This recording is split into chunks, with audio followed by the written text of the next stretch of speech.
Hi hello నమస్తే welcome to vlogging with Shiva. ఈరోజు నేను మీ ముందరికి ఒక అద్భుతమైన ఆలయం వీడియోతో అయితే వచ్చేసాను. ఇంతకీ ఏంది ఆ ఆలయం అంటే కాంచీపురంలో ఉన్న శ్రీ అష్టభుజంగ పెరుమాళ్ ఆలయానికి అయితే వచ్చేసామండి. ఈ ఆలయంలోనే మనకి గజేంద్ర మోక్షం జరిగిందని అయితే నమ్ముతారు. అంతేకాకుండా ఈ యొక్క ఆలయాన్ని 7 నుండి 9వ శతాబ్దంలో అయితే నిర్మించారనమాట. ఈ ఆలయంలో స్వామివారు 8 చేతులతో అయితే మనకి దర్శనమిస్తారు. అంతేకాకుండా ఈ ఆలయంలో మనకి కులవంతంగ చోళ నాటి శాసనాలు కూడా మనం చూడొచ్చు. ఈ యొక్క ఆలయము 108 దివ్య దేశాలలో కూడా ఒకటండి. మనము ఆ ఆలయం లోపలికి వెళ్ళి ఆలయం తాలూకా పూర్తి స్థల పురాణాన్ని నిర్మాణాన్ని అయితే తెలుసుకుందాము. వీడియోని అయితే లైక్ చేసి స్టార్ట్ చేయండి. ఇంతవరకు మన ఛానల్ ఏమన్నా సబ్స్క్రైబ్ చేసుకోకుండా సబ్స్క్రైబ్ చేసుకోండి. రండి ఇప్పుడు మనం డైరెక్ట్ ఆలయం దగ్గరికి అయితే వెళ్దాం.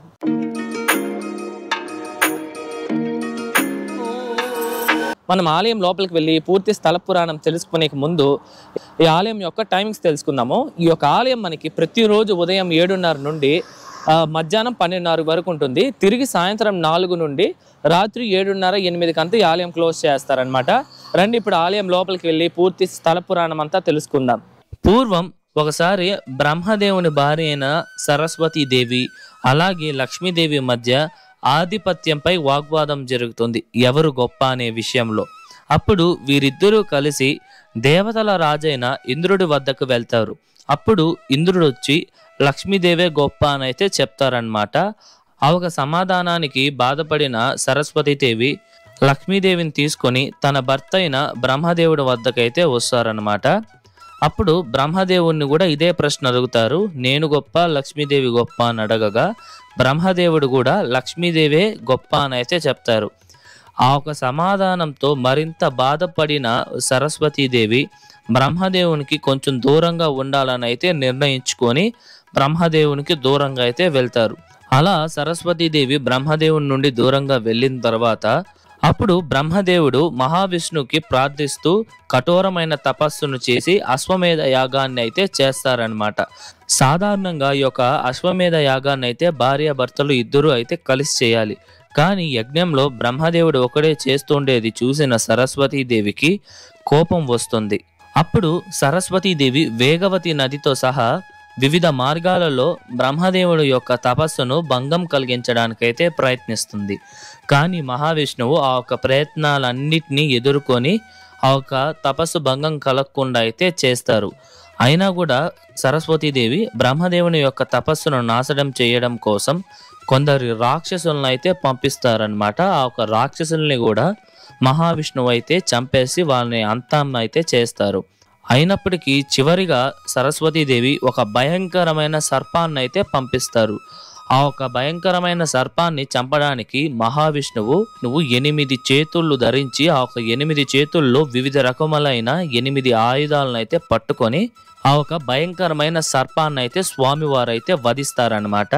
ఈ యొక్క ఘట్టం కోసం ఎత్తిన అవతారమే ఈ యొక్క అష్టభుజంగ పెరుమాళ్ అనే రూపాన్ని అయితే ధరిస్తారనమాట స్వామివారు. అష్టభుజంగ అంటే 8 చేతులు అని అయితే అర్థం వస్తుంది. ఈ ఆలయానికి ఉన్న మరొక పురాణం ఏమిటంటే ఏనుగుల రాజైన గజేంద్రుడికి మహావిష్ణువు మోక్షాన్ని ప్రసాదించిన ప్రదేశం ఇదే. అంటే స్వామివారు గజేంద్ర మోక్షం చేసిన ప్రదేశం ఇదే అని అయితే చెప్తారనమాట.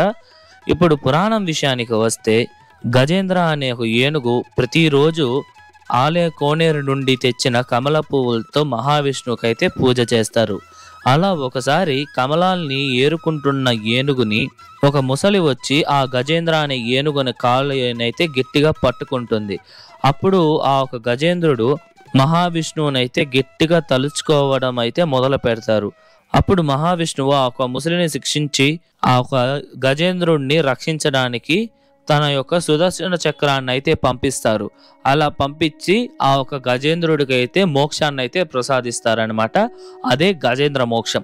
ఆ ఒక సంఘటన నుండి స్వామివారికి గజేంద్ర వరదన్ అనే ఒక పేరు కూడా వచ్చిందనమాట.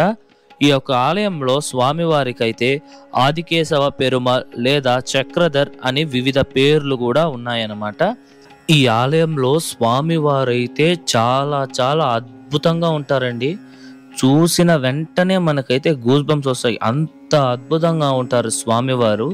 స్వామివారు 8 చేతుల్లో 8 వివిధ ఆయుధాలు పెట్టుకొని అయితే ఉంటారనమాట. అందులో స్వామివారి చేతుల్లో మనకి కత్తి, అలాగే డాలు అంటే షీల్డ్, గద, విల్లు, బాణం, పద్మం, శంఖం, అలాగే చక్రం అయితే కలిగి ఉంటారు. స్వామివారి వక్షస్థలంలో అయితే మహాలక్ష్మి అమ్మవారు అయితే ఉంటారు. అలాగే స్వామివారి మెడలో శాలిగ్రామంతో చేసిన హారాన్ని అయితే ధరించి ఉంటారన్నమాట. స్వామివారి విగ్రహం అయితే అండి దాదాపు 7 అడుగులైతే ఉంటుందండి. మనము గర్భాలయం యొక్క గడప దగ్గర వరకు మనకైతే అలా ఉంటుంది. అక్కడ నిలబడుకొనైతే మనం స్వామివారిని అయితే దర్శించుకోవచ్చు. 2 కళ్ళు సరిపోవనే అంతలాగా స్వామివారి యొక్క రూపం ఉందండి. చాలా చాలా అద్భుతంగా ఉంటుంది. స్వామివారిని దర్శించుకున్న వెంటనే మనకి స్వామివారి పక్కనే మనకి అమ్మవారు కూడా అయితే ఉన్నారనమాట. అమ్మవారికి ఈ యొక్క ఆలయంలో సపరేట్గానే ఒక మండపం ఉంది. అమ్మవారిని అయితే పుష్పవల్లి తాయార్ అని అయితే పిలుస్తారు, లేదా అలివేలు మంగ తాయార్ అని కూడా అయితే పిలుస్తారు. అమ్మవారి విగ్రహం కూడా కొంచెం చిన్నదిగా ఉన్నప్పటికీ చాలా చాలా అద్భుతంగా నీట్గా అలంకరించున్నారు. అలాగే మనకి యువతలే వరాహస్వామి వారి యొక్క విగ్రహం కూడా ఉంటుంది. మనం అది కూడా అయితే దర్శించుకోవచ్చు. అలాగే ఈ ఆలయంలో 10 రోజుల పాటు వైకుంఠ ఏకాదశి ఉత్సవం అయితే జరుగుతుందండి. అలాగే గజేంద్ర మోక్షం యొక్క పండగను కూడా జరుపుకుంటారన్నమాట. ఈ కాంచీపురం మొత్తం చూసినా కూడా మనకి ఈ యొక్క ఆలయంలో ఉండే ఒక ప్రత్యేకత ఇంకా ఏ ఆలయంలో అయితే ఉండదు. ఇంతకీ ఏంది అది అంటే, వైకుంఠ ఏకాదశి రోజున ఈ యొక్క ఆలయంలో మనము వైకుంఠ ద్వార దర్శనం అయితే చేసుకోవచ్చండి. మనకి కాంచీపురంలోనే ఉన్న వైకుంఠ పెరుమాళ్ అనే ఒక ఆలయం ఉంది. ఆ ఆలయం కూడా మన ఛానల్లో వీడియో ఉంది, చూడకపోతే లింక్ డిస్క్రిప్షన్లో ఉంది, చెక్ చేయండి. ఆ ఆలయంలో మనకి వైకుంఠ దర్శనం జరుగుతుంది. అంటే ఫస్ట్ ఫ్లోర్లో అయితే స్వామివారిని అయితే దర్శించుకోవచ్చు. అది వైకుంఠ దర్శనం. ఈ అష్టభుజంగ పెరుమాళ్ ఆలయంలో ఏంటంటే వైకుంఠ ద్వార దర్శనం అయితే జరుగుతుంది. ఆ ఒక ద్వారం ద్వారా మనం స్వామివారిని అయితే దర్శించుకోవచ్చు. ఈ యొక్క వైకుంఠ ద్వార దర్శనం అయితే మనకి ఒక కాంచీపురంలో ఏ ఆలయంలో ఉండదండి. వరదరాజ పెరుమాళ్ స్వామివారి ఆలయంలో కూడా ఉండదు. ఈ ఆలయంలో ఉండడం ఒక ప్రత్యేకత. ఈ యొక్క వైకుంఠ ఏకాదశిని ఈ యొక్క ఆలయంలో 10 రోజుల పాటు అయితే జరుపుతారు. ఈ యొక్క అష్టభుజంగ పెరుమాళ్ ఆలయం గురించి తిరుమంగై ఆళ్వార్ వారు కూడా వారి యొక్క శ్లోకంలో ఈ యొక్క ఆలయాన్ని ఎంతో గొప్పగా కీర్తిస్తూ అలాగే గౌరవిస్తూ అయితే రాశారనమాట. ఈ యొక్క ఆలయం కూడా మనకి ఆ ఒక 108 దివ్య దేశాలలో ఈ యొక్క ఆలయం కూడా ఒకటండి. ఇప్పుడు మనం ఈ ఆలయం తాలూకా నిర్మాణ చరిత్ర విషయానికి వస్తే, కాంచీపురాన్ని పరిపాలించేటప్పుడు పల్లవ రాజులైతే ఈ యొక్క ఆలయాన్ని 6 నుండి 9వ శతాబ్దం మధ్యలో అయితే నిర్మించారనమాట. వాళ్ళు ఈ యొక్క ఆలయాన్ని అయితే శాండ్ స్టోన్తో అయితే నిర్మించారు, మనం చూడొచ్చు. అలాగే ఈ యొక్క ఆలయంలో వాళ్ళు ప్రాకారాలు అలాగే మండపాలతో పాటు స్వామి యొక్క గర్భాలయాన్ని కూడా నిర్మించారు. వారి తరువాత ఈ యొక్క ఆలయాన్ని చాలా అభివృద్ధి చేసింది అయితే చోళరాజులు అన్నమాట. ఈ యొక్క ఆలయాన్ని పునర్నిర్మించింది కూడా చోళరాజులే. మనం ఈ యొక్క ఆలయ గోడల్ని చూసినట్టయితే కొన్ని చోట్ల మట్టి రాయి అంటే పల్లవులు నిర్మించింది, కొన్ని చోట్ల గ్రనైట్ రాయి అంటే చోళులు పునర్నిర్మించింది కూడా మనం ఆ గోడల్ని చూస్తేనే మనకి అర్థమైపోతుంది. అంతేకాకుండా చోళులు వచ్చి ఈ యొక్క ఆలయాల్లో మండపాలను అలాగే ఇతరితర గర్భాలయాల్లో ఉపాలయాలను అయితే నిర్మించారు. ఈ యొక్క ఆలయం కూడా 2 ఎకరాల విస్తీర్ణతలో అయితే ఉంటుందండి. మనకి ఈ ఆలయ గోడలపైనే కొన్ని శాసనాలు ఉన్నాయి.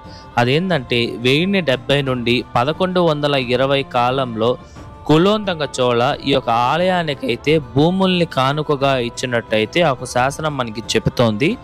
అలాగే ఆ ఒక శాసనాల ప్రకారం ఈ యొక్క ఆలయానికైతే స్థానిక ప్రజలు కూడా అయితే వాళ్ళు విరాళాలను అయితే ఇచ్చేవారంట. ఈ ఆలయంలో మనకి 3 అంచెల గల రాజగోపురం అయితే మనకి కనిపిస్తుంది.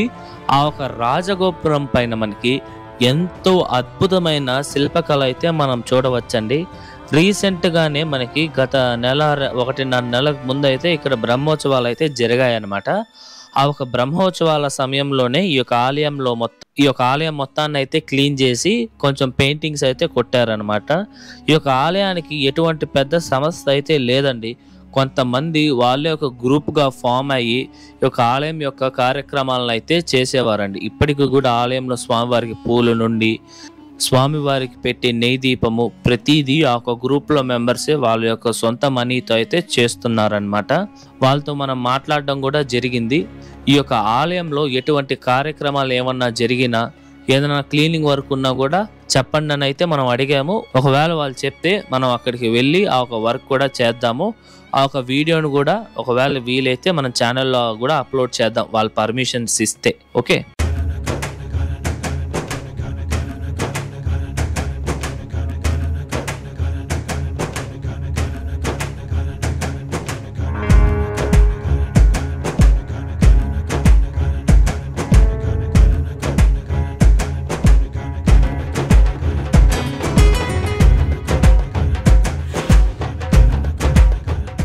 ఇదండి ఇవాల్టి వీడియో ఎలా ఉంది, నచ్చిందా? ఐ హోప్ నేను మీకు అర్థమయ్యేలానే ఈ ఆలయం తాలూకా చరిత్ర అంతా చెప్పానని అనుకుంటున్నాను.